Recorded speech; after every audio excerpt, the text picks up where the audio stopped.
Yes, even in this piss-take pinball butchering of the Mario franchise gets a Bowser boss battle. And whatever you might think, it's not gonna end up on the top 10 worst list for this guy's appearances. The major issue of it is that it's a marathon boss battle in a game where you can easily fall out of the arena and have to start the whole dang thing over again. And this can be freaking aggravating for people who probably didn't have the interest to get this far in the first place, even if it only took getting 15 of the game's 35 stars to get the damn door open. The first phase will be the one you'll spend most of your time on, and from seeing the arena for the first time, you'll know what to do immediately. You have to hit the winches on the side of the arena a couple times to raise the thwumps, and then hit the giant button in the middle of the room that Bowser put there for some asshole reason to drop the thwumps and stun himself, and then hit him once. There's just a couple problems with this one.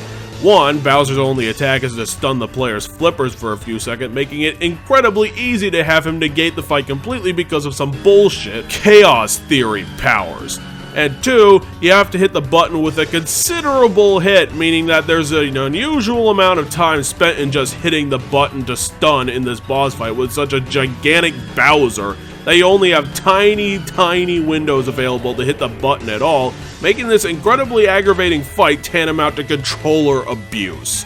After doing that 3 times, the fight enters phase 2, where Bowser gets turned into a ball like Mario. Now you have to balance keeping Mario and Bowser in the air, as well as getting Bowser to hit the winches to create giant holes in the wall.